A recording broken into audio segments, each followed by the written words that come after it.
I'm excited to chat with you, Aiza, because you have a single and a new album out here called Sovereignty. But who are some of your musical influences? Some of my musical influences include Janelle Monáe, Beyonce.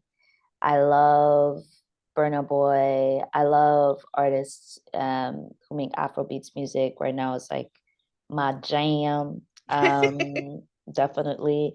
And um, and then after that, you just pepper a bunch of music from all over the place, like music I grew up listening to, like a lot of Congolese artists.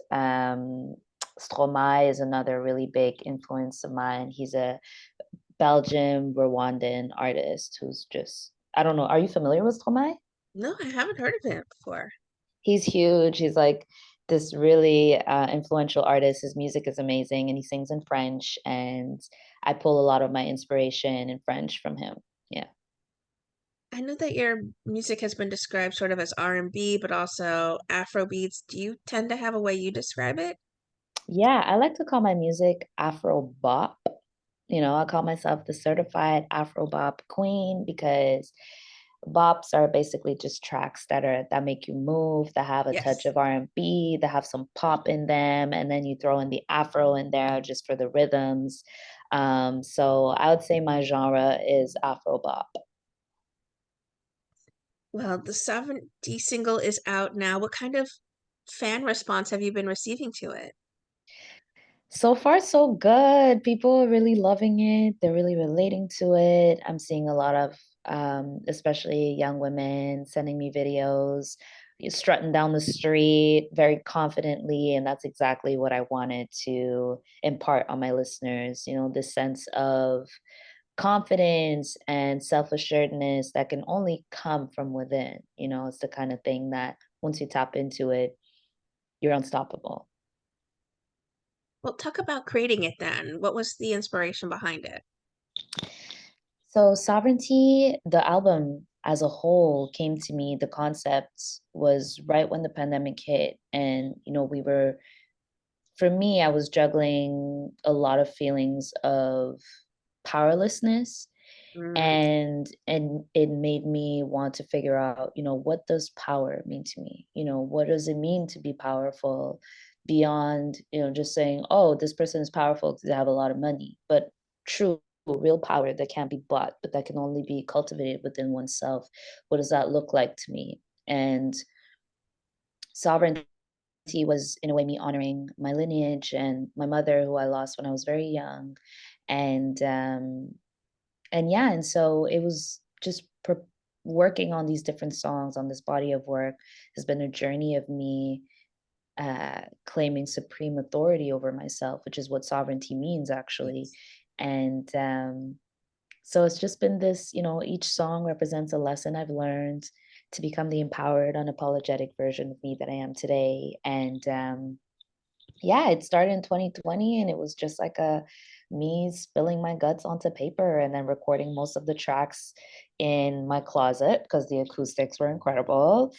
And working closely with my partner, See the Reason, who's an incredible producer, songwriter. And yeah, I'm really happy with the result. I feel like we really found my X in terms of the sound that I wanted to put out, as well as the message, which is basically just take the time to figure out what really matters to you, take responsibility for your decisions and for your dreams, take charge. Don't wait for someone else to come and tell you what to do. You can figure it out and you can make it happen for yourself. Basically, is the message. Do you have a songwriting process, one particular way that you tend to write songs, whether lyrics come to you and then you create a beat around it, or is there no particular way that you always write a song? I think melody is king. Melodies usually hit before anything else, but there's also no it, there's no one way to write a song, right? Sometimes Sure.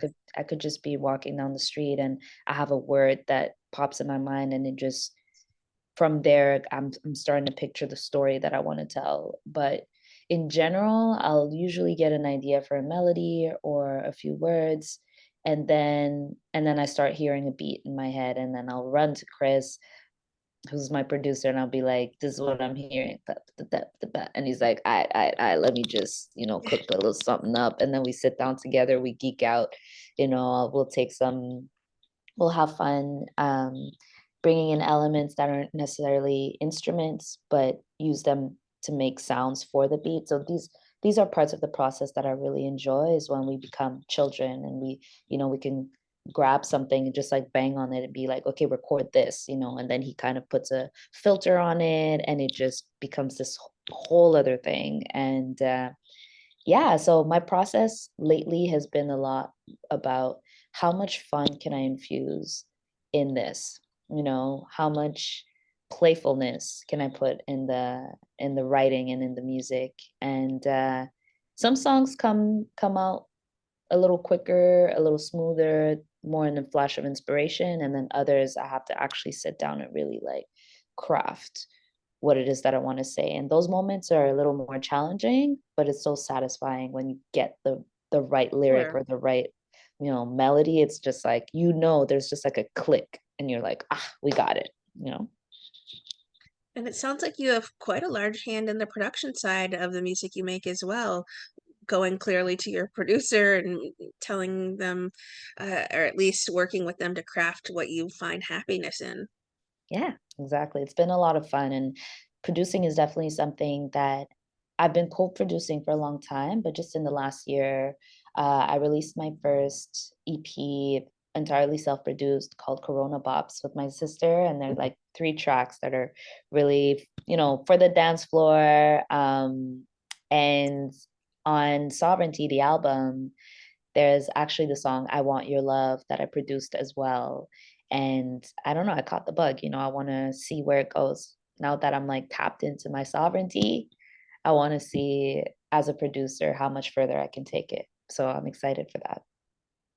Well, then, is I Want Your Love your favorite song off of this album, or do you have a particular favorite track that maybe lingers with you as a favorite? You know what? A mommy never chooses her children, but That's true. if I had to pick right now, I would say black tea is my favorite because it's all about not answering the phone, drinking your tea, doing some yoga, and taking care of yourself, which is, a lesson I've had to learn after being such a social butterfly for so long. It's good to cherish your time alone so you can refuel your battery and then go back out there and shine some more. So black tea to me right now is my favorite, but it changes every day. And that's what's cool is that there's a song for every mood. Absolutely. What do you hope lingers then with people who explore sovereignty as a whole through the album? What I would love for my listeners to tap into is the dreamer in them, that part of us that is connected with our inner child and that has these big dreams that sound impossible, but that are possible. So I want them to be inspired to go out there and shine. Who was someone you would love to collaborate with on a song in the future? Sorry about that. I'm a little distracted, but who would I love to collaborate with? Missy Elliott, Pharrell, Iris Stars, Stromae, Janelle Monáe, and Cleo Sol. Well, I'm gonna hope for Stromae because I know that you're such a huge fan and you've been pushing his wonderful music as an artist all interviews. So I'm looking forward to that one. Yes, me too. I'm really excited. And then also I'm looking forward to discovering artists. There's so many of us and there's been for a long time this kind of hierarchy, we're just looking at the really, really big artists out there, but there's so many of us doing the dang thing and doing it well. And I'm looking forward to connecting with them all around the world. So Absolutely. I'm sure some of my top collaborations are with people I don't even know yet. So we'll see. We'll see. Mhm. What would you like to say then to everyone who are fans and supporters of the beautiful music that you make? I just want to say thank you from the bottom of my heart for supporting this little Burundian Canadian girl from Montreal. It means the world to me. Music is my life, it's my passion. And I think that it can make such an impact, a positive impact in people's lives, just as it has in mine. And I can't do it alone. I could be releasing all this goodness, but if no one's paying attention, then kind of falls flat. You know what I'm saying? So I'm just really grateful for every single person who supports me. And I want to let them know that this is only the beginning. We're going up. We're going up, and I'm taking you with me.